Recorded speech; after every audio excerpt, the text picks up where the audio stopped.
فاتحة. بسم الله الرحمن الرحيم. الحمد لله رب العالمين الرحمن الرحيم مالك يوم الدين.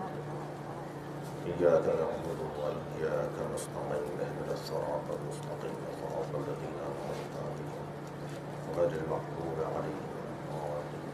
صل على محمد. أعوذ بالله من الشيطان الرجيم. بسم الله الرحمن الرحيم.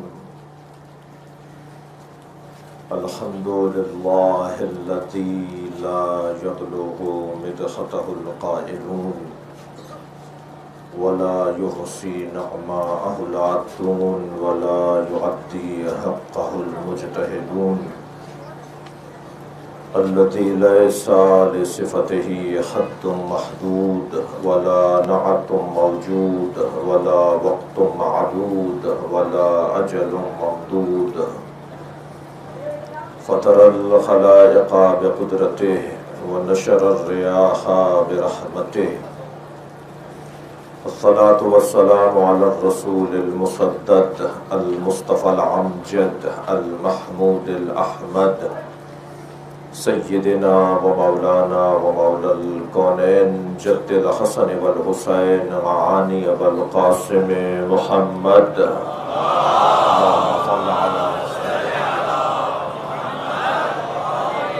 وآله الطيبين الطاهرين المعصومين الذين قال الله إنما يريد الله ليذهب عنكم الرجس أهل البيت ويطهركم تطهيرا. اللهم صل على ولعنة الله على أعدائهم أجمعين من يوم عداوتهم إلى قيام يوم الدين. أما بعد، قال الحكيم في قرآن الكريم بسم الله الرحمن الرحيم. فمن حاجك فيه من بعد ما جاءك من العلم فقل تعالوا ندعو أبناءنا وأبناءكم ونساءنا ونساءكم وأنفسنا وأنفسكم ثم نبتهل فنجعل لعنة الله على الكاذبين. صلوات.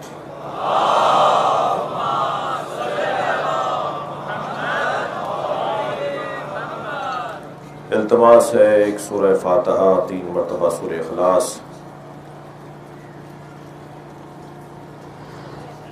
خطیب عالم اسلام علامہ طالب جوہری مداح اہل بیت ذاکر امام حسین جناب اشرف عباس کرونا وائرس میں جو علماء کرام ذاکرین ماتمی رحلت کر گئے ان سب کے سال ثواب کے لیے تلاوت فرمائیں. بسم اللہ الرحمن الرحیم. الرحمن الرحیم مالک یوم الدین. ایاک نعبد و ایاک نستعین اهدنا الصراط المستقیم صراط الذین انعمت علیہم غیر المغضوب علیہم ولا الضالین. بسم اللہ الرحمن الرحیم. قل هو اللہ احد الله الصمد لم یلد ولم یولد. بسم اللہ الرحمن الرحیم. قل هو اللہ احد لم يلد ولم يولد ولم يكن له كفوا احد. اللهم صل على محمد وعلى محمد. صلوات دیا کریں گے محمد وعلى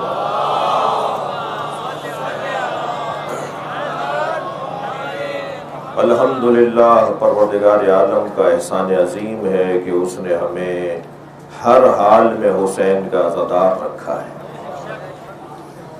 زمانہ، حالات، مسائل، مشکلات، پریشانیاں یہ تشیع کی لغت میں موجود ہی نہیں ہے. ہم اپنی لغت میں ان مفاہیم کو جگہ نہیں دیتے. دنیا کیسے دنیا کو دیکھتی ہے، ہم جیسے دیکھتے ہیں یہاں آ کے دیکھا جائے. کسی طور کسی لمحے امام حسین کے ذکر سے، خاص طور پر عشرہ اولیٰ میں، ان ایام میں جو ائمہ اہل بیت کی آرزو کے ایام ہیں، جو اہل بیت نے ہمیں امام حسین کی عزاداری کے لیے آمادہ اور تیار کیا ہے، کسی طور یہ ذکر متاثر ہونے والا نہیں ہے. اس پورے عشرے میں موسم کچھ ایسا ہی رہے گا. میری خواہش ہوگی کہ ہمارا ممبر بھی بارش میں ہی لگایا جائے، جیسے عزادار بارش میں بیٹھے ہیں، اور پھر اسی انداز سے مجلس ہو اور مجمع بھی اس سے زیادہ ہوتا چلا جائے. اور آج کا مجمع بھی توقع سے کہیں زیادہ ہے. پہلی محرم ہے. میں اپنے مضمون آپ کے حوالے اور اپنے مضمون کا تعارف کرواتا ہوا گزروں. اس عشرہ محرم الحرام نشتر پارک کے اس مرکزی عشرے کے لیے ہم نے یہ طے کیا تھا، اور انشاءاللہ اس پر عمل ہوگا کہ مولا علی کی افضلیت پر گفتگو ہونا چاہیے.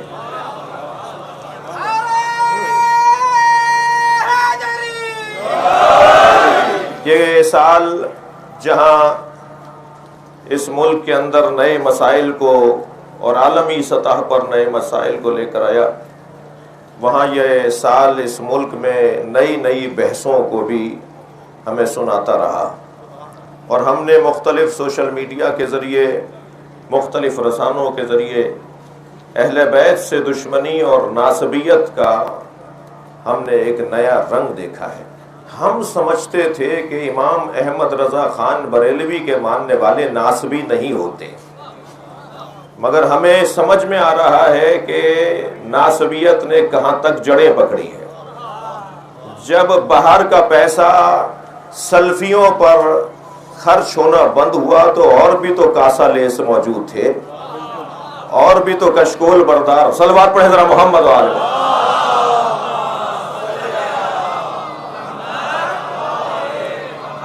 لہذا ہمیں نئے کاسا بردار لوگ پاکستان میں نظر آئے، اور انہوں نے مختلف عناوین سے اہل بیت کی شان میں بے ادبی اور کوتاہی، اور آپ ایک لفظ اپنے ہاں استعمال کرتے ہیں، اسے اپنے ہاں ذرا کم کر دیں. ہمارے ہاں اس کا استعمال اتنا زیادہ نہیں ہے، اگرچہ ہے ہلکا پھلکا. مقصر کسے کہا جاتا ہے؟ صلوات پڑھیں ذرا محمد و آل محمد.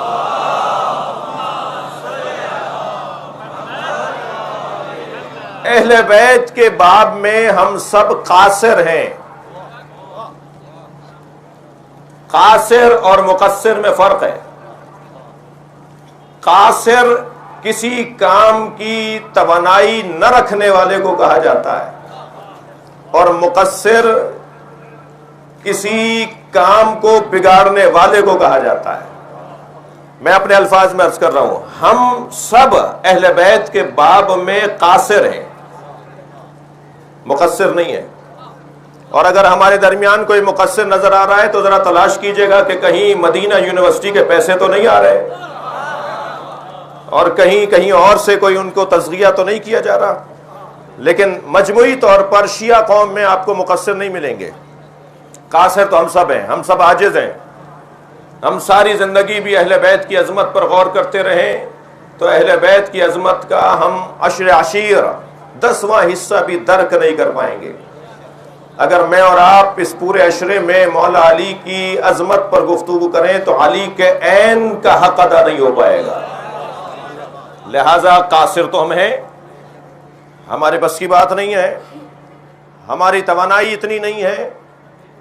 جب سرکار نے یہ فرما دیا یا علی اللہ کو تمہارے اور میرے علاوہ کوئی نہیں جانتا، اور مجھے تمہارے اور اللہ کے علاوہ کوئی نہیں جانتا، اور تمہیں میرے اور اللہ کے علاوہ کوئی نہیں جانتا، تو پھر میں اور آپ تو ایسے ہی ہیں جیسے سمندر کے کنارے کھڑے ہو کر سمندر کی تعریف کر رہے ہو. ہمیں کیا پتا کہ اس کی گہرائی کتنی ہے، اس کی وسعت کتنی ہے. صلوات پڑھیں محمد و آل محمد.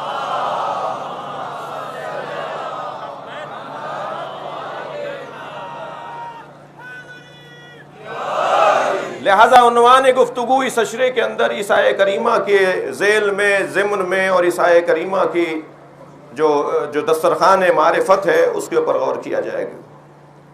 فَمَنْ حَاجَّكَ فِيهِ مِنْ بَعْدِ مَا جَاءَكَ مِنَ الْعِلْمِ، سورہ مبارکہ آل عمران آیت نمبر 61. فَمَنْ حَاجَّكَ فِيهِ مِنْ بَعْدِ مَا جَاءَكَ مِنَ الْعِلْمِ، اے میرے حبیب علم آ جانے کے بعد جو کٹ حجتی کرے، دلیل آ جانے کے بعد جو بحث و مباحثہ کرے، استدلال کے آگے جو ضدیت کرے، دلیل سننے کے بعد جو زدم زدہ کرے، جس کے پاس دلیل تو نہ ہو مگر اونچی آواز ہو، جس کے پاس دلیل تو نہ ہو مگر اسلحہ ہو، جس کے پاس دلیل تو نہ ہو مگر زور بازو ہو. میرا سوال ہے آج کے اس مرکزی مجلس اعضاء سے اور آپ کے توسط سے کراچی کی خاص طور پر انتظامیہ جو حفاظتی انتظامیہ ہے ان سے، آج پھر پہلی محرم کو جس سے کوئی تعلق حضرت عمر کا نہیں ہے، پھر نمائش چورنگی سے ریلی نکالی گئی، اور ریلی نکالنے پر تو ہمیں کوئی اعتراض ہی نہیں ہے، یہ تو تم نے ہم سے سیکھا ہے. بحث یہ نہیں ہے کہ ریلی نہیں نکلنی چاہیے. کیوں نہیں نکلنی چاہیے؟ جب شیعہ نکال سکتے ہیں تو کوئی اور بھی نکال سکتا ہے. یہ پاکستان ہے، یہاں شہریوں کو ان کو شہری حقوق حاصل ہیں. بحث ریلی کے نکالنے پر نہیں ہے، بحث یہ ہے کہ کس نے آغاز کیا ہے فرقہ واریت کا. آج تکفیری نعرے لگائے گئے، آج کافر کافر کے نعرے لگائے گئے، اور آج وہاں لگی ہوئی سبیل اسے متاثر کرنے کی کوشش کی گئی. میں صرف اتنا کہتا ہوا آگے بڑھوں گا کہ جن کے پاس دلیل نہیں ہوتی ان کے پاس گالیاں ہوتی ہیں. اگر تمہارے پاس ہمت ہے تو آ کر بات کرو، ویسے ہی تمہارے دن گنے جا چکے ہیں.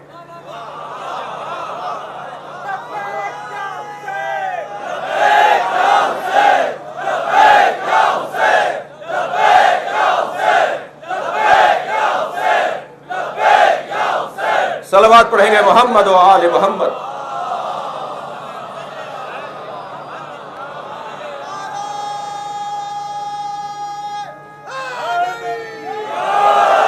وہ منو مٹی میں دبا پڑا ہے کہ جو جلوسوں کو بند کرنے کی آرزو رکھتا تھا.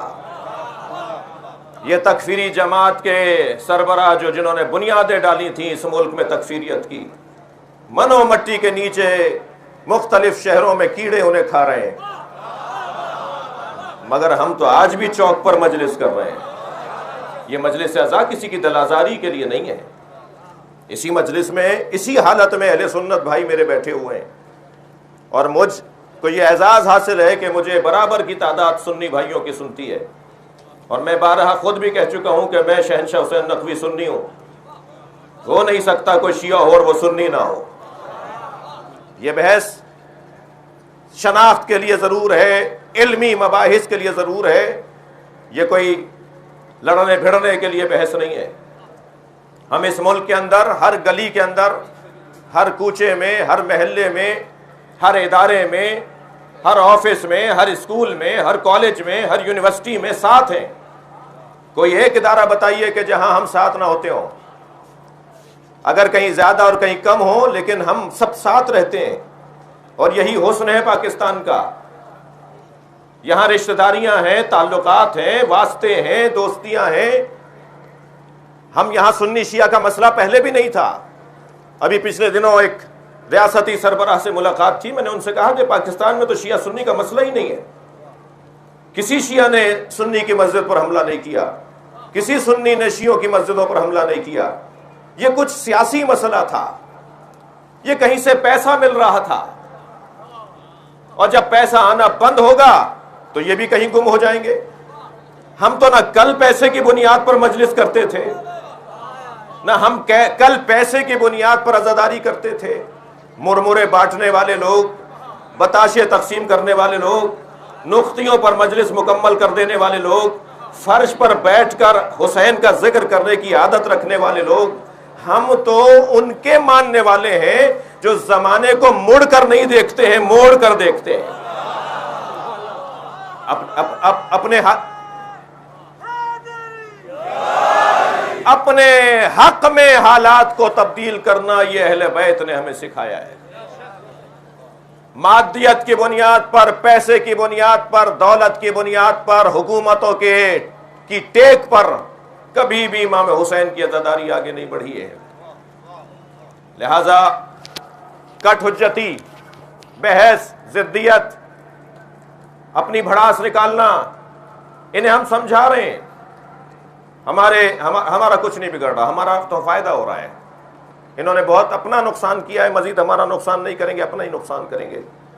میں پچھلے دنوں ایک سوشل میڈیا پر ایک مفتی صاحب کا کلپ دیکھ رہا تھا، وہ فرما رہے تھے کہ پاکستان میں سن 82 میں اور سن 80 کے اندر جو تکفیری جماعت بنی جس نے پورے پاکستان کے شیعوں کو تکلیف دی اور انہیں مارا، اس سے شیعوں کو نقصان نہیں ہوا بلکہ خود ہمارے بھائیوں کو نقصان ہوا۔ وہ اپنے مجمع سے کہہ رہے تھے اب سے 40 سال پہلے آسٹریلیا میں امام بارگاہ نہیں تھے، امریکہ میں 50 سال پہلے امام بارگاہ نہیں تھے، 40 سال پہلے کینیڈا میں امام بارگاہ نہیں تھے، تم نے یہاں اتنا ہمیں مارا کہ ہم پوری دنیا میں پھیل گئے، اور اب امام حسین کا ذکر کون سا ملک ہے جہاں نہیں ہو رہا؟ تو ہمیں سمجھنے کے لیے تو بہت زیادہ توجہ کی ضرورت ہے۔ تو میں مذمت کروں گا اور شہری حفاظتی انتظامیہ کے لیے ایک سوال چھوڑ رہا ہوں کہ انہوں نے آپ کو غفلت میں رکھا یا آپ نے انہیں اجازت دی تھی؟ یہ دونوں سوال آپ کے ذہن میں رہیں۔ پھر بات آ گئی ہے تو آغاز میں ہی 2 مطالبات اور 2 احتجاج اور 2 درد اور بیان کر دوں۔ دوسرا درد یہ ہے کہ کراچی سینٹرل جیل میں بھی اور لانڈی جیل میں بھی ہر سال عشرہ محرم مجلس عزائے امام حسین کا انعقاد ہوتا ہے، اس سال مجلس نہیں کرنے دی گئی۔ آج پہلی محرم ہمارے خطیب حضرت مولانا باقر رضا صاحب کو واپس کر دیا گیا۔ توجہ دلانا چاہوں گا، مجمع نشتر پارک کا 80% ماسک لگائے ہوئے ہیں، جو نہیں لگائے ہوئے میری ان سے التماس ہے لگا کر بیٹھیں۔ ہم قانون کے پابند لوگ ہیں، ہم کسی طور بھی عالمی قاعدے قوانین کے خلاف نہیں جائیں گے۔ مجلس ہوگی مگر SOPs کے مطابق۔ اگر وہاں جیل کے اندر مجلس سے آپ کو یہ خدشہ ہے تو پھر یہ خدشہ تو پورے پاکستان میں، پوری دنیا میں ہے۔ تو میں تذکر دے رہا ہوں کہ کل ہمیں دوبارہ یہ خبر نہ ملے، اپنے معاملات کو، اپنے طریقوں کو، اپنے انتظامات کو بہتر فرمائیے۔ کہ الیکٹرک کی طرف سے کراچی کے اہم ترین مراکز کو جنریٹر کی فراہمی ہر سال، سالوں سے، آج سے نہیں، جب KSC کا دور تھا، جب اس عنوان سے ادارہ چلتا تھا، یہ سالوں سے، بلکہ کہہ لیجئے کہ کئی اشروں سے یہ پریکٹس رہی، مگر اس سال شاید کہ الیکٹرک غریب ہے، مسکین ہے، ان کے پاس وسائل نہیں ہیں۔ تو اگر آپ کے پاس وسائل نہیں ہیں تو آپ اپنے وسائل کا فقدان وفاقی اداروں کو اور ملکی ریاستی اداروں کو پیش کیجیے، اور عین وقت پر ہمیں منع کر دینا یہ طریقہ کار درست نہیں ہے۔ علم آ جانے کے بعد کٹ حجتی، بحث مباحثہ، یہ اللہ کو پسند نہیں ہے۔ اور جب بحث بغیر دلیل کے ہو رہی ہو تو پھر مناظرہ نہیں ہوتا، پھر مباہلہ ہوتا ہے۔ اور مناظرہ اور مباہلہ میں فرق یہ ہے کہ مناظرہ 2 نظریات کے ٹکراؤ کو اور تقابل کو کہا جاتا ہے، اور جہاں نظریہ ہی نہ ہو اور صرف ضد ہو اور صرف بحث ہو اور صرف اونچی آواز میں تکرار کرنا ہو، تو پھر ایسے میں اللہ کا اعلان ہوتا ہے کہ پھر آ جاؤ میدان میں، یہ جانچ لیتے ہیں کہ کون سچا ہے اور کون جھوٹا ہے۔ اور پھر یہی منظر سورہ مبارکہ آل عمران کی اس آیہ کریمہ میں جسے آیہ مباہلہ کہا جاتا ہے، وہ بنتا ہوا نظر آتا ہے۔ بحث آگے کی مجلسوں میں ہوگی۔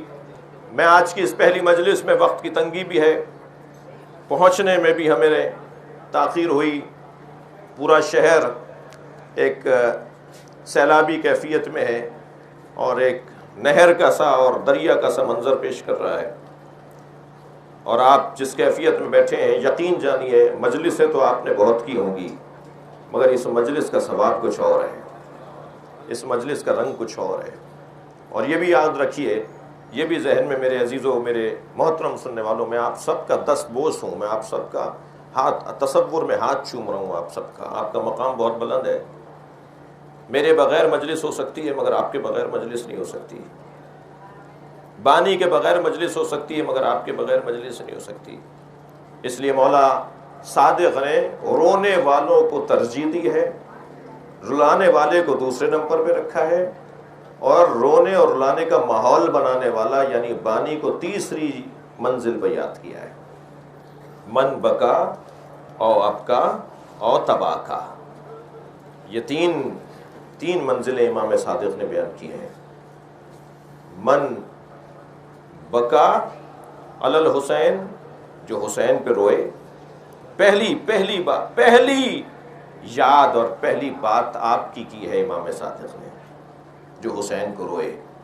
اس لیے کہ آپ تو ایک مرثیے کی کتاب کھول کر اکیلے بھی رو سکتے ہیں. میں مرثیہ پڑھوں، میں مصائب پڑھوں یا نہ پڑھوں، آپ امام حسین کا ذکر کر سکتے ہیں. اس لیے میرے چھٹے امام کے نزدیک آپ کا مقام مجھ سے زیادہ ہے. آپ کی حیثیت، آپ عزاداروں کی حیثیت مجھ خطیب سے، مجھ ممبری سے، مجھ ذاکر سے زیادہ ہے. اور بانی کی مجلس، پاک محرم، بوتراب، ہمارے ان اداروں کی جو کوششیں ہیں، یہ تیسرے مرحلے پر ہیں. آپ کا مقام بہت بلند ہے. اس کیفیت میں جب ذکر مصائب امام حسین مکمل ہو اور آپ کی آنکھوں میں آنسو ہوں، تو حسین سے وہ مانگیے گا جو شایان شان حسین ہے. ہر چیز نہیں مانگیے گا. ٹرانسفر، ترقی، فصلوں کی بھلائی، ویزا لگ جانا، یہ چھوٹی چیزیں ہیں. یہ حضرت عبداللہ شاہ غازی سے جا کے مانگ لیا کرو، یہ ہے شہباز قلندر سے جا کے مانگ لیا کرو. امام حسین سے حسین کے مطابق مانگا جائے گا. لہٰذا اس کیفیت میں دعائیں بھی قبول ہوں گی. میں آپ کو بشارت دے رہا ہوں، یہ سال ہر اعتبار سے منفرد ہے. یہ سال ہر اعتبار سے امام حسین سے جڑنے کا سال ہے. کہیں کمی نہیں ہونی چاہیے. جہاں جس علاقے کے آپ رہنے والے ہیں اس امام بارگاہ میں جائیں، اسی پانی میں چھپ چھپ کرتے ہوئے جائیں، اسی پانی سے ہوتے ہوئے جائیں، مگر امام بارگاہ ضرور پہنچیں. حسین کا رحمت اور برکتوں کا دریا بہہ رہا ہے. اپنے کاسے دل کو بھر لینے کا وقت ہے. امام دینا چاہتے ہیں. دعائیں قبول ہوں گی اس سال. کس کس کے کام رکے ہوئے ہیں، مگر کام بڑے ہونے چاہیے. وقت کی تنگی ہے. ہم امام حسین کا ذکر عین قرآن کے مطابق، ہمارا کوئی عمل قرآن سے ہٹ کر نہیں ہے. چند آیات کی تلاوت کروں گا. پروردگار عالم نے ہمیں حسین کا ذکر کرنے کا قرآن میں حکم دیا ہے. ذکرہم بایام اللہ، اللہ کے ایام کو بار بار دہراؤ. ذکر یعنی یاد، ذکر یعنی گفتگو، تصور. ذکر فإن الذکر تنفع المؤمنین، بار بار دہراؤ، بار بار کہو، بار بار یاد دلاؤ، اس لیے کہ بار بار دہرانے سے مومنین کو فائدہ پہنچتا ہے. ذکرہم بایام اللہ، اللہ کے ایام کو یاد کرو. میرے معصوم امام سے پوچھا، مولا کون سے ایام ہیں جو اللہ کے ایام ہیں؟ کون سے ایام کو بار بار دہرائے؟ فرمایا یوم القیامہ، ہمیشہ قیامت کو یاد رکھو. اپنی مجلسوں میں، اپنی ملاقاتوں میں قیامت کا ذکر کرو. فرمایا یوم الکرہ، رجعت کے ایام کو یاد کرو. یوم الکرہ، پلٹنے کے ایام، اسی دنیا میں دوبارہ زندہ کیے جانے کے دن کو یاد کرو. یوم الکرہ، یوم الرجعہ بھی آیا ہے حدیث میں، اور یوم الکرہ بھی آیا ہے. کرہ وہ تکرار سے ہے، دوبارہ زندہ ہوں گے. ایک مرتبہ زندہ تھے، مر گئے، دوبارہ زندہ ہوں گے. تفصیل کسی اور جگہ پر. یوم الکرہ. اور تیسرا یوم العاشور، حسین کے دن کو یاد کرو. آدم، نوح، ابراہیم، موسیٰ علیہ السلام، ہر ایک کو اللہ نے حسین کا دن یاد کروایا ہے. کوئی نبی ایسا نہیں گزرا عزیزو جس نے امام حسین کو یاد نہ کیا ہو۔ ہم امام حسین کو یاد کرنے بیٹھے ہیں، اس کے پیچھے ایک تاریخ ہے، اور تاریخ بھی 1400 سال کی نہیں ہے، ہزاروں سال کی تاریخ ہے۔ یہ واحد قربانی ہے تاریخ بشریت میں جس کے رونما ہونے سے پہلے اسے یاد کیا جاتا رہا، جس کے رونما ہونے کے بعد اسے یاد کیا جاتا رہے گا۔ ابھی واقعہ گزرا نہیں تھا کہ حسین کے عاشور انبیاء کرام کو پڑھایا سمجھایا جاتا تھا۔ ارشاد ہو رہا ہے وَمَن يُعَظِّمْ شَعَائِرَ اللَّهِ فَإِنَّهَا مِن تَقْوَى الْقُلُوبِ، جو اللہ کی نشانیوں کی تعظیم کرتے ہیں وہی اہل تقوی ہیں۔ اللہ کی نشانیاں کیا ہیں؟ کیوں آپ نے مینار پاکستان کو باقی رکھا ہوا ہے؟ تاکہ قرارداد پاکستان یاد رہے۔ کیوں آپ نے ہندوستان والوں نے تاج محل کو زندہ رکھا ہوا ہے؟ تاکہ کسی ایک محبت کی داستان کو یاد کرتے رہیں۔ کیوں آپ یوم التکبیر مناتے ہیں؟ تاکہ آپ ایٹمی صلاحیت کو یاد کرتے رہیں۔ کیوں آپ یوم دفاع مناتے ہیں؟ تاکہ پاکستان کے دفاع کی توانائی اور یاد تازہ رہے۔ کیوں آپ یوم آزادی مناتے ہیں؟ تاکہ آپ پلٹ جائیں 1947 کی طرف، 14 اگست 1947 کو ذکر کیا جائے، اسے دہرایا جائے۔ یہ ایام، یہ عمارتیں اس لیے محفوظ رکھی جاتی ہیں تاکہ انہیں یاد رکھا جائے، اور ان کی یاد سے انسان کے اندر توانائی آتی ہے، وہ پلٹتا ہے اصالت کی طرف۔ جب قائد اعظم سے کسی نے پوچھا آپ سنی ہیں شیعہ؟ تو بے ساختہ کہا میں عصر مصطفیٰ کا مسلمان ہوں۔ یہ ہمیں یوم میلاد منانے کا حکم کیوں ہے؟ تاکہ عصر نبی میں پلٹو۔ یہ ہمیں یوم میلاد علی منانے کا حکم کیوں ہے؟ تاکہ تم پلٹو۔ یہ ہمیں عاشور منانے کا حکم یوں ہے کہ تم لوٹو کربلا کی طرف۔ تمہارا بدن کراچی میں ہو، تمہارا بدن اپنے وطن میں ہو، مگر تمہاری روح کربلا چلی جائے۔ یہ فلسفہ ہے۔ وقت تنگ ہو رہا ہے میرے بھائیوں، کی اذان کا وقت قریب ہو رہا ہے، اور موسم بھی عزیزان گرامی ہمیں ایک خاص آزمائش سے ہمکنار کر رہا ہے جو الحمدللہ آپ ادا کر رہے ہیں۔ چلیے ذرا کچھ دیر کے لیے حسین مدینہ چھوڑ رہے ہیں۔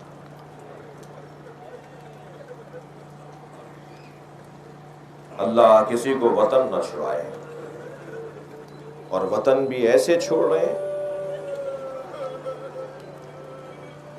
جیسے کوئی کم سن بچہ اپنی ماں کی آغوش سے لپٹتا ہے، ایسے میرے مولا حسین قبر بطول سے لپٹے ہوئے ہیں،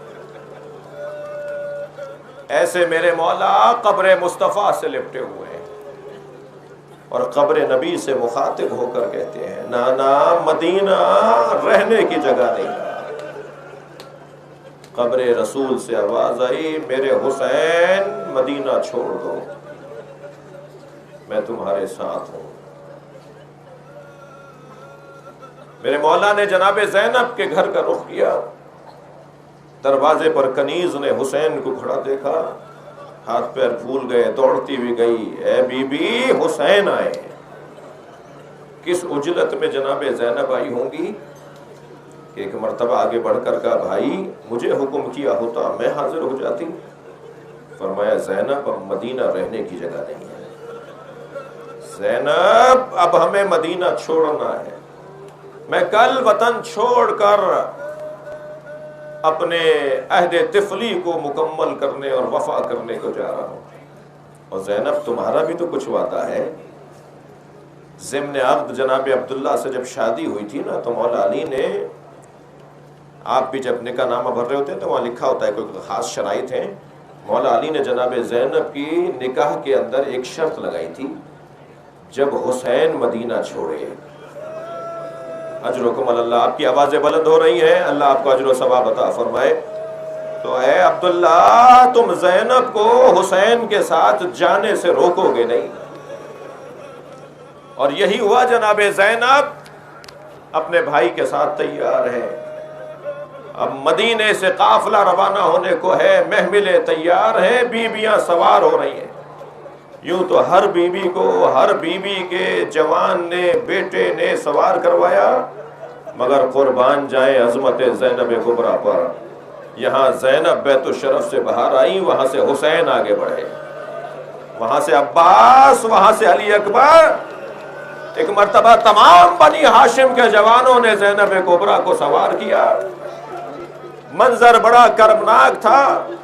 میں رونے والوں سے کہوں گا، شام جب بی بی کی زیارت کو جائیں تو زیارت نامہ ضرور پڑھیے گا، اور زیارت نامے کے پہلے ہی صفحے کو ضرور پڑھیے گا۔